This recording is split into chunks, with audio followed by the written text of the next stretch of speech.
So I'm here with Foxy, and in front of us we've got some items that help us prepare for danger, and we're going to talk about them.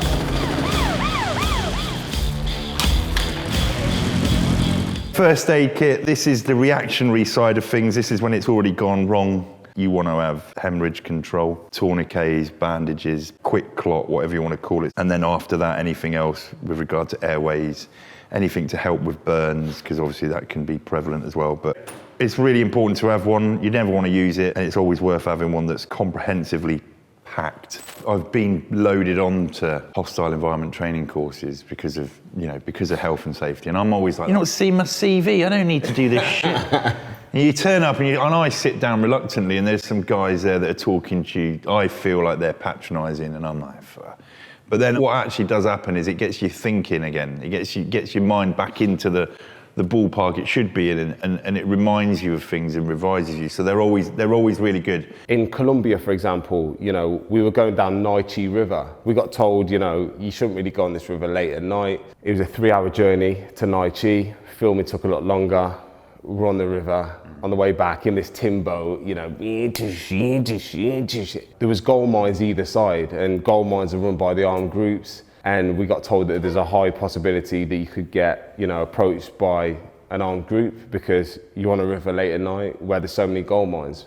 What the fuck are you doing there, basically? Yeah. We see this flashlight start flickering. Everyone in the boat's like, shit. Then we see a boat coming out, and then we're going through a cover story, which you also practice on your HEFAT training.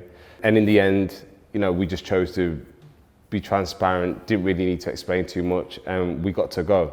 But I think sometimes, learning these things, drilling these things, especially in your former line of work, is important so that if the chance does happen to happen, you're a little bit prepared. Moving on to the body armour and the helmet, but no one likes wearing it.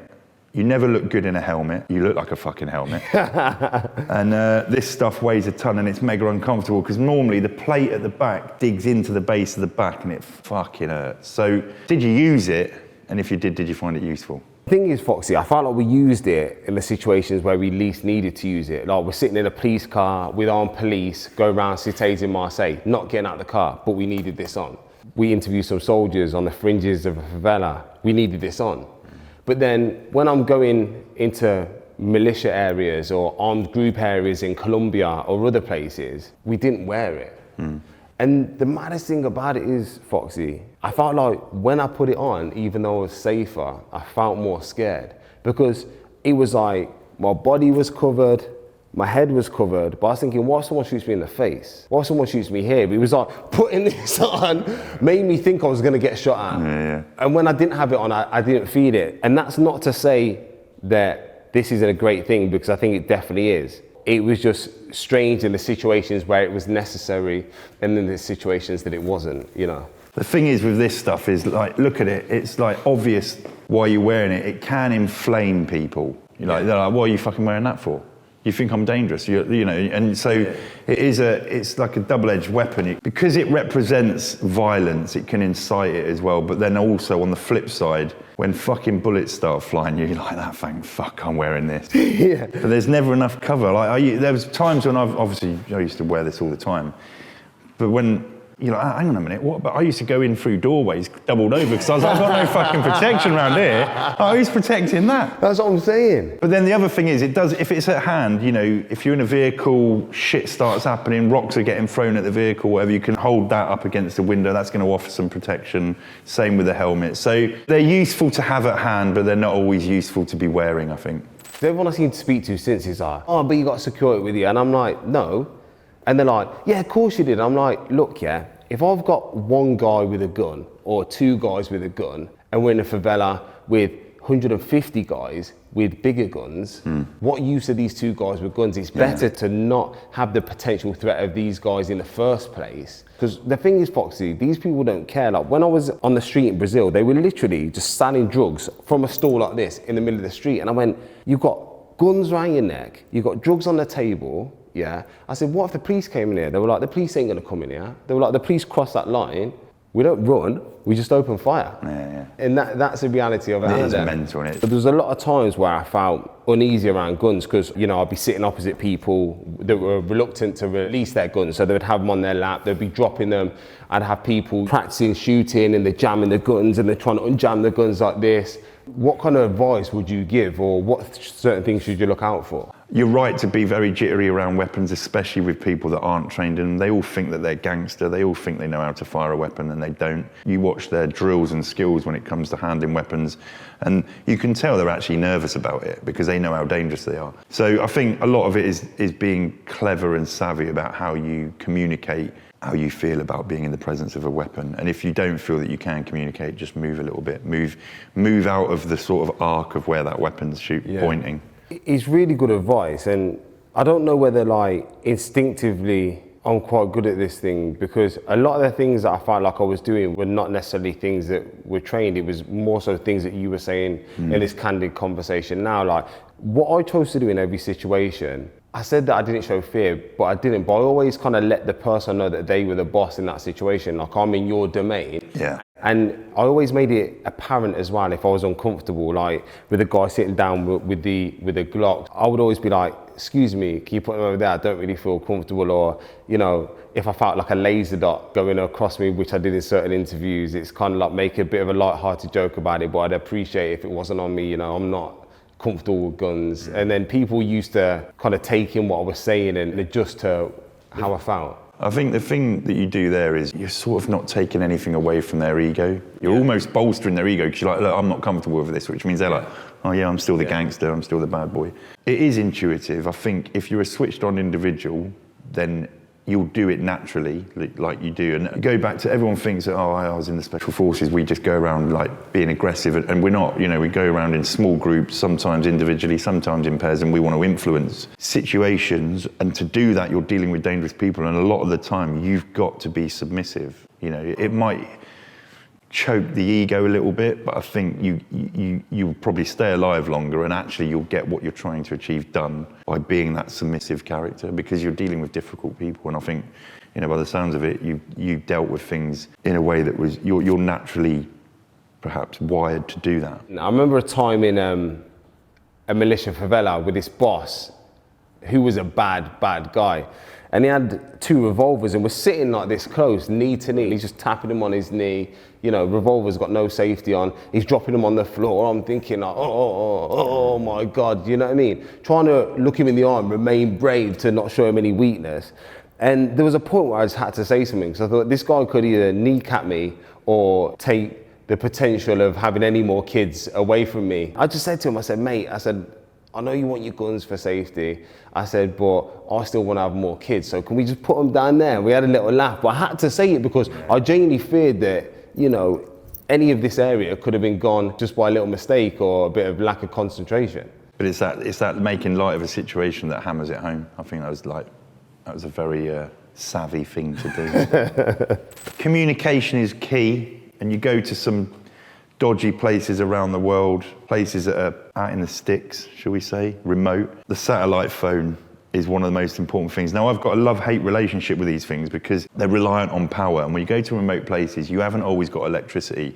So it's all about making sure that this isn't getting used to call home because you're trying to make sure that the boiler's not on the blink or the kids are all getting to school okay. It's used in an emergency. And the other way that this thing comes in handy is if you are in trouble, sometimes all you've got to do is turn it on and turn it off, because it talks to a satellite, which means it's giving your location away. There's been times in the past where I've been able to utilize the fact that they have been getting used so we can locate people and go and help them. So you have to have it. It's so important. So even though I said this shouldn't be used to make sure the kids got to school okay, you do have to check in with the family. You know, it's ridiculous to think that you're going to go away and forget about what's going on back home. So how did you do it, and how often? Did you tell them what you were up to? The crazy thing about my family now is when I say something mad, they just kind of go, okay. You know, You've desensitized them. I've desensitized my family completely. I mean, they're obviously always worried, they're obviously always concerned, and I think they would speak to me every minute of every day, but they understand that I've got a job to do. In some cases, like the Yukon, I can't speak to them for a week at a time or 2 weeks. Something like the documentary was a lot better because most of the time we'd be going back to a hotel at night. So jump on the Wi-Fi and I just make sure that I give them a call. One thing that was important was for them not to tell anybody exactly where I am or post it on social media, and for me as well, not to post currently where I was on social media, especially when I'm interacting with multiple cartels, rival cartels, armed groups, militias. But one thing I always made sure I did was, contact home to the family, because number one, it made me happy and filled my tank back up, and number two, it let everybody know that I was safe. But my family look at me, I'm a bit like a cockroach. It's just it's going to take a lot to get rid of me, fortunately or unfortunately. So they always have a bit of faith and belief that no matter where I'm dropped in the world, I'll get back home safe. What would you chat about without being too intrusive? What to talk about? Yeah, you don't talk about what you've been up to in the day. The reason I ask this question is I fucking hate talking on the phone. Like my missus, she'll fucking talk. And I'm literally like, yeah, all good. Do you know what? I've got to go. And she's like, yeah. Even when I'd go away to different places, I'm like, hey, how's it going? And then I would deliberately make it awkward so the fucking conversation stopped. Yeah. Are you like that or not? I think I do the same. I think like with my ADHD and with my like fascination and fixation on having to do the task at hand, it's more so, I think about my family and I love them. And that means that if I hear their voice and I let them know that I'm okay, I don't really give a shit how much they want to know about my day or anything else. I'm kind of like, hey, heard your voice. Yeah, I'm okay. See you later, bye. So I'm pretty much the same to you. It's just making that regular contact and making someone else feel comfortable. Because I think, you know what it is, I'm used to being in uncomfortable situations. I'm used to hurting. I'm used to grinding. I'm used to no sleep. I'm used to being in danger. And all I need is just to hear someone's voice I love. Yeah. And then it's fine. I don't need to go, oh my God, this happened today. Oh my God, I nearly lost my life out at sea. Oh my God, this. I just think, yeah, I'm good. And that's it. Yeah. All right, mate, when you're going into these dangerous places, heart's racing, you're potentially shitting your pants. What do you do to calm down? If I go into them situations, Foxy, I just try to realise there's so many things in this world outside of our control that I try to take control of all the things that I can.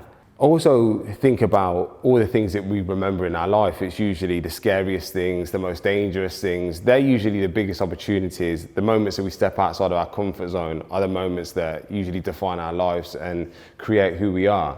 So I try to make the most of that moment. Especially with documentary series, we were there to go into those moments, to meet those people. So every chance that we got to, it was a blessing, it was a privilege, and it was never as bad as we thought it was going to be. And you have to understand, in any situation, if you're scared, if you're feeling pain, it soon shall pass, and then you'll be able to talk about it for the rest of your life. And you know what, Foxy, we're all going to die someday, so, it's one of those. Might as well be on a shoot. Yeah, that's it. How about yourself? First of all, I make sure that I enjoy the feeling of whatever's happening to me, like being scared, fearful. I try and embrace it. I make it switch me on. So when I get that fearful feeling, whether it's my backside twitching, hairs going up on the back of my neck, clammy hands, heart's racing, I sort of think to myself, right, there's a reason that this is happening, and I need to start thinking about what my next move is. So I just basically try and make the emotion focus my actions and not allow them to run away with themselves. I try to think about the fact that anyone that lets their emotions run away with themselves don't look cool, and I always want to look cool. So, do you know what I mean? Have you ever seen anyone that's angry look cool? Yeah. No, don't be angry. Have you ever seen anyone that shits their pants and falls on the floor in a heap look cool? No. Well, that's a real answer. There we go. Yes, people, you can watch my new documentary series, Into the Danger Zone, on iPlayer.